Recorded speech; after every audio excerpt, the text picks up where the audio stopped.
dúvidas sobre a sucessão apostólica, porque em Atos 1, 21, 22, Pedro diz que o sucessor precisa ter convivido com o Senhor. Essa exigência é para escolher apóstolos e não seus bispos? Qual o fundamento da sucessão apostólica? Pergunto porque ouvi um protestante sobre isso e fiquei em dúvida. Qual o fundamento da sucessão apostólica?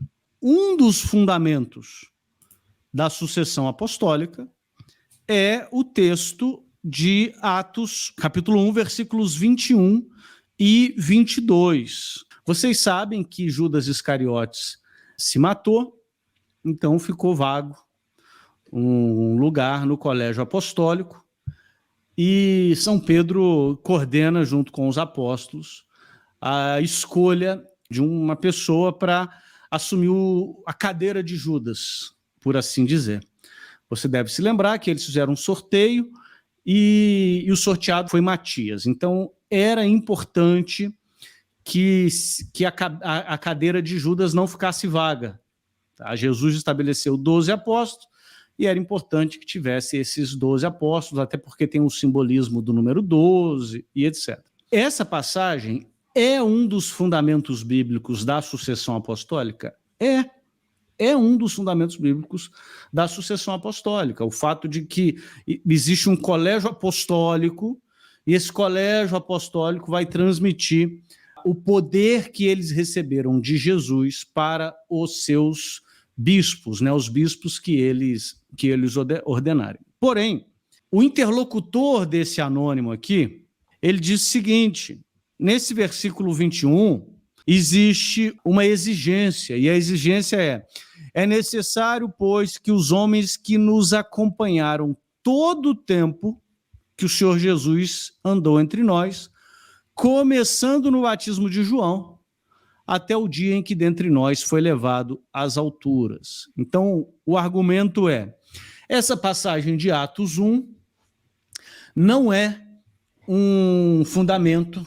para a sucessão apostólica, porque aqui Pedro diz que o sucessor, né, ou quem assumiria o lugar de Judas, teria que ter conhecido Jesus pessoalmente. E, de fato, é isso que o texto diz. Mas olha só, Matias não é sucessor de Judas. Matias assume a vaga deixada por Judas Iscariotes. É diferente. Não é que Judas ordenou Matias, não. Judas se excluiu do grupo por livre e espontânea vontade.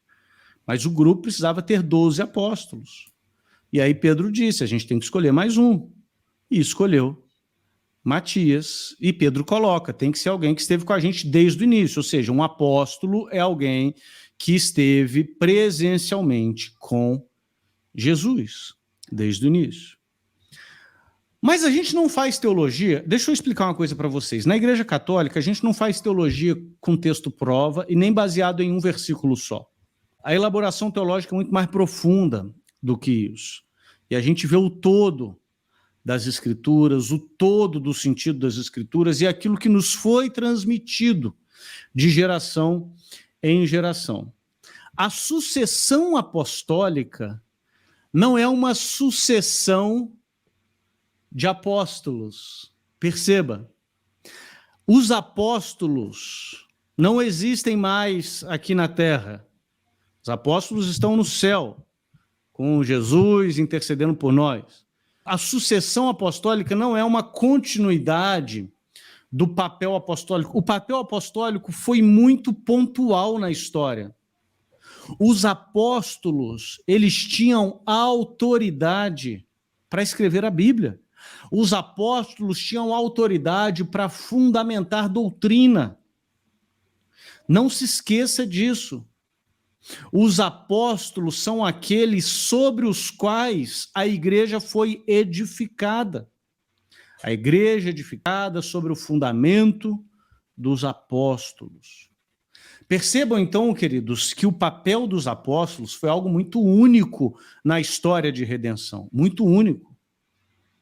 E a revelação se encerrou com a morte do último apóstolo. Depois de São João, isso é uma outra acusação comum à Igreja Católica, que a gente traz novas revelações. A revelação com R maiúsculo, ela cessou. Não existe mais novas revelações. Existem revelações privadas. A revelação privada, primeiro, ela precisa estar em pleno acordo com a revelação com R maiúsculo, a revelação total da igreja. E segundo, ela não é vinculante. A igreja não exige que você acredite numa revelação privada, tá? Então, a revelação cessou com a morte do último apóstolo. Então, o que é a sucessão apostólica? Eu falei o que não é, tá? A sucessão apostólica não é assim, morre um apóstolo, eles colocam outro. Aí morre outro apóstolo, eles colocam outro. Morre outro apóstolo, eles colocam outro apóstolo. Não, não é isso. Então, o que é a sucessão apostólica? Primeiro, parágrafo 861 do Catecismo. Para que a missão que foi confiada aos apóstolos pudesse ser continuada depois da sua morte, os apóstolos, como que por testamento, mandataram os seus cooperadores imediatos para levarem a cabo a sua tarefa e consolidarem a obra por eles começada, encomendando-lhes a guarda do rebanho em que o Espírito Santo os tinha instituído para apacentar a igreja de Deus. Assim, instituíram homens nessas condições e tudo dispuseram para que, após a sua morte, outros homens provados tomassem conta do seu ministério. Gente, mais claro do que isso, impossível. Os apóstolos, para que a missão deles continuasse sobre a terra, para que o cuidado com o rebanho continuasse sobre a terra, eles instituíram mandatários, delegados, ordenados por si, cooperadores imediatos, para que eles continuassem o ministério dos apóstolos. Qual ministério é esse? Ministério de reger, de ensinar e de santificar. E esse é o ministério dos bispos. Então, os bispos, eles são sucessores dos apóstolos. Eles não são apóstolos. O que os apóstolos tinham que fazer, eles fizeram. Os bispos são sucessores dos apóstolos. Sucessores no cuidado com o rebanho. Sucessores no ensino do rebanho. Sucessores no governo do rebanho. Esse é o papel do bispo, gente. Reger, ensinar e santificar. Então, a gente vê isso nas Escrituras? Claro que a gente vê isso nas Escrituras. Eu posso citar, por exemplo, Tito, capítulo 1, versículo 5. São Paulo falando para Tito: eu te deixei em Creta para que pusesse em ordem as coisas restantes e em cada cidade constituísse presbíteros. Ou seja, Tito é um delegado de Paulo, alguém que Paulo instituiu para continuar a missão dele, colocar ordem nas igrejas, ordenar presbíteros. Uma outra passagem também muito interessante é 2 Timóteo 1,6. Olha só que interessante. Reavives o dom de Deus que há em ti, Paulo falando para Timóteo, reavives o dom de Deus que há em ti, pela imposição das minhas mãos. Ou seja, Paulo, como apóstolo, impôs as mãos sobre Timóteo, e Timóteo era esse bispo, delegado de Paulo. E em 2 Timóteo 2,2, a gente tem uma coisa muito bonita também. O que de minha parte ouvistes, isso mesmo transmite a homens fiéis, para que eles possam instruir aos outros. Olha só a sementinha da sucessão apostólica. Timóteo, o que você ouviu de mim, transmita a homens fiéis para que eles possam instruir outros. A sucessão apostólica, então, é necessária para que a igreja que o Senhor Jesus fundou permanecesse ao longo dos séculos. Quem não crê na sucessão apostólica acredita que Jesus fundou a igreja, enviou os apóstolos escreveram a Bíblia e morreram. E aí a turma se vira com a Bíblia. Não é assim. Não é assim porque, como eu já falei mais cedo, o cânon não foi definido até final do século IV. O que era a Bíblia, o que não era a Bíblia, gerou muita confusão no século I, II, III, IV. Se não fosse a sucessão apostólica, se não fosse a tradição oral, a igreja não teria se sustentado nesses anos de tanta perseguição, tanta perseguição. Hoje é muito fácil a gente pegar, na era da imprensa, onde a gente tem o livro encadernado, né, um livro encadernado direitinho, com papel bonitinho, num preço acessível, numa época em que livro era caríssimo, onde quase ninguém sabia ler, onde estava todo mundo sendo perseguido.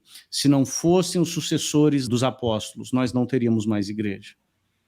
Eu creio na sucessão dos apóstolos, na sucessão apostólica, porque não crer na sucessão apostólica é crer que a igreja que o Senhor Jesus fundou acabou com a morte de São João, que foi o último a morrer. Mas eu não creio nisso. Eu creio que a igreja que o Senhor Jesus fundou permanece de geração a geração. E isso só é possível com os bispos, que são os sucessores dos apóstolos. Cada bispo da Igreja Católica que nós temos hoje, você consegue traçar a genealogia espiritual dele e chegar até um apóstolo. Chegar até um apóstolo. É muito interessante você perceber isso, que os bispos são aqueles delegados dos apóstolos para continuar a missão de reger, ensinar e santificar o rebanho. Vou terminar com uma citação de Irineu de Lyon, mas antes eu quero ler essa passagem muito bonita no parágrafo 77 do Catecismo, sobre o porquê da sucessão apostólica. Para que o evangelho fosse eternamente conservado íntegro e vivo na igreja, os apóstolos deixaram os bispos como seus sucessores, entregando-lhes o seu próprio ofício de magistério. Com efeito, a pregação apostólica que se exprime de modo especial nos livros inspirados devia conservar-se por uma sucessão ininterrupta até a consumação dos tempos. Eu acho isso muito bonito porque o catecismo diz para que o evangelho fosse conservado íntegro e vivo na igreja. A sucessão apostólica, queridos, é para o nosso bem, é para o nosso próprio bem. E isso é maravilhoso, né? Deus ter feito isso. Ah, Eduardo, mas e aquele bispo lá da Alemanha que ordenou um homossexual e fez uma missa gay? Ele é sucessor dos apóstolos? É sucessor dos apóstolos. Mas e aí? Ele é uma vergonha para a igreja. E eu falo isso com toda reverência e temor, porque quem me conhece sabe que eu tenho toda reverência e temor pelos nossos padres e bispos. Mas, assim como Judas Iscariotes foi um traidor, existem traidores. Minoria, tá, gente? Minoria, mas existem. Infelizmente existem. Eu quero encerrar com uma citação de Irineu de Lyon, que viveu no século II, foi discípulo de Policarpo, que foi discípulo de João.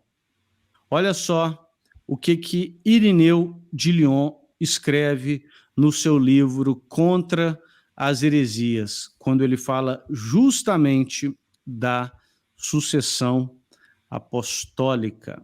Os bem-aventurados apóstolos que fundaram e edificaram a igreja transmitiram o governo episcopal a Lino. O Lino que Paulo lembra na carta a Timóteo. Lino teve como sucessor Anacleto. Depois dele, em terceiro lugar.